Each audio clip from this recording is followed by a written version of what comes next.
Hello and welcome to Financial Education for the Nation. My name's Warren Shute, and today, why some women who retired before 2016 could be in for a state pension bonus claim.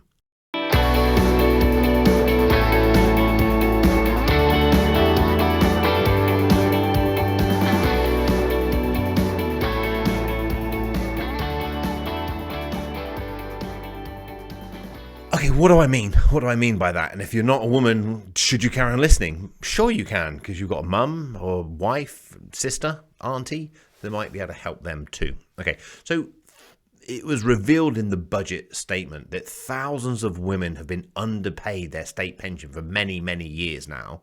And the documents revealed in the budget, they're estimated 200,000 pensioners could be collectively owed up to £3 billion. If I'm honest, I think the blunder comes because the state pension has been in the past so complex. It's just ridiculous. It has improved, but successive governments have tweaked it and amended it and tried to improve it, and it's got itself into a bit of a mess, a bit of a pickle, as we like to say. Up until 2016, there were two parts to the state pension. Okay, you have the basic state pension, which you achieved credits for if you earned or did some kind of qualifying activity, such as raising children. Okay, so if you worked or raised children, you'd get a qualifying credit, and then those credits would go towards you receiving a basic state pension. Okay. In addition to the basic state pension, there was an additional pension. In the earliest days, back in 1961 to 75, it was called the Graduated Retirement Benefit Scheme. Then the additional pension kicked in, and it was called the State Earnings Related Pension Scheme. You might know it as SERPS. That ran from 78 until 2002. And then in 2002, it changed names to the second state pension, or S2P, and that ran into 2016, when we have what we have today came into force, which is referred to as the new state pension. Not so new now, it's 5 years old, but it's now the new state pension. The state pension now basically means if you need to earn at least 10 years of credits, up to a maximum of 35 years of credits to get the full new state pension. And if your old state pension was higher than your new state pension, you get the higher amount, and this is why it gets so complicated. But when the state pension was originally set up, typically, and I'm very fair with things like this, but it was the case back in those days. Typically, the man would go out to work, and the wife would be the housekeeper and look after the family, and therefore wouldn't be able to collectively create a pension scheme in her own right. And therefore, when they retired, they could claim 60% of the basic state pension of their husbands, okay, whichever was greater.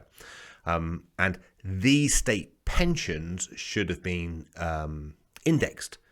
However, they weren't indexed. And this is where the claim has come from. There is also an additional potential claim there where some women only qualified for some graduated retirement benefit schemes, which were literally like £1 or maybe £1.50 a month, very, very small. They would be entitled to the basic state pension as well.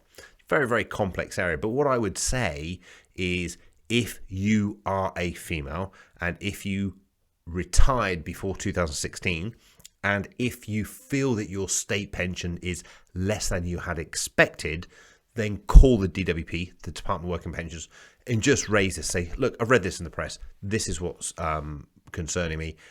Do I have my full entitlement?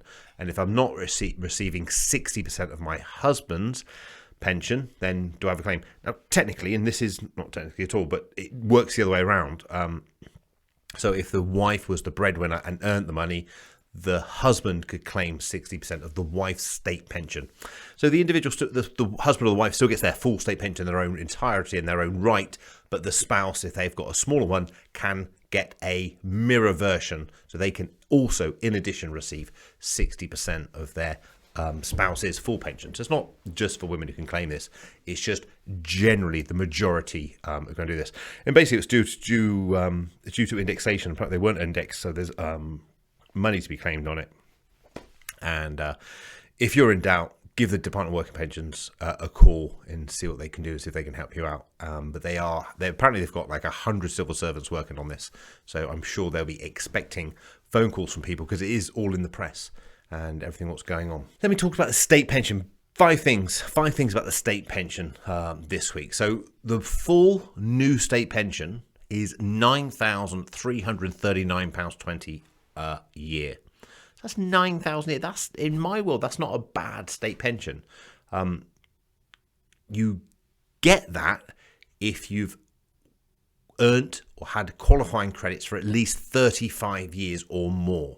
If you've got less than 35 years, you will then get a reduction in that. And you have to have at least 10 years of qualifying credits. So in other words, have worked or raised children for at least 10 years to get any kind of state pension. So if you're at 9, you don't get any whatsoever.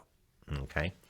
A key thing about the new state pension is it will not automatically be paid to you. You have to claim it, which I'm not sure I agree with. I think that's a bit, mischievous really, but you will have to claim it. So when you reach your state pension age, you should get written to by the Department of Work and Pensions, and then you must respond to that letter and then claim your state pension entitlement. Now, you cannot claim the state pension early. You have a state pension retirement age, and that's the age or the date in which you can receive your state pension. And because they have equalized these ages over the years, so originally men would retire at 65 and women would receive their pension at 60. That has since been equalized to 65 and now equalized to 66. And now it is estimated to go up, I think it is increasing now, to 67 and then potentially 68. But I think that part's still in legislation.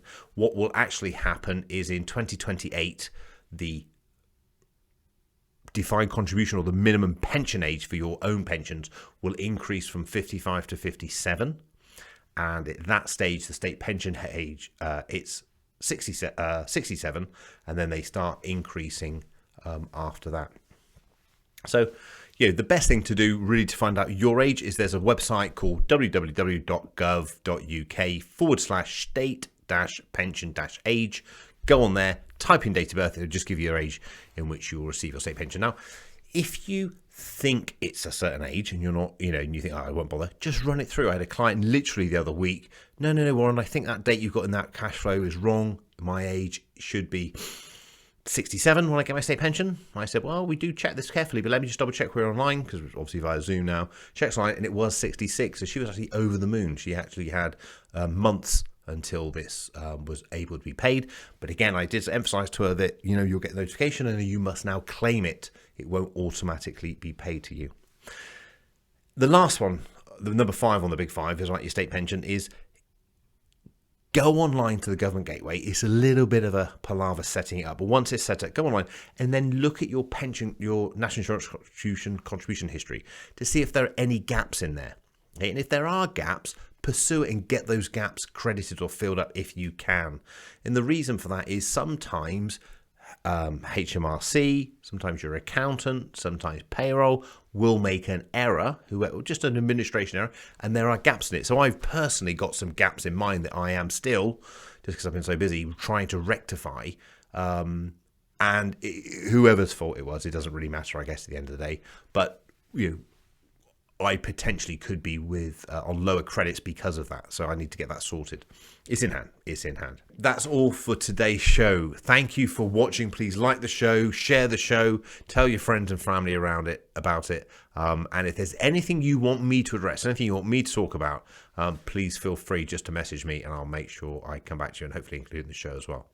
Until next time, stay safe. My name's Warren Shute. This is Financial Education for the Nation. Take care. If you haven't yet subscribed to my channel, please do so. There's a great number of back issues to go through, and remember, what makes us different on your financial journey is the support with access to downloads and templates on warrenshute.com, the YouTube videos and podcasts, as well as access to me, a multi-award winning certified financial planner and certified international coach. So please do engage and let's get your finances sorted together.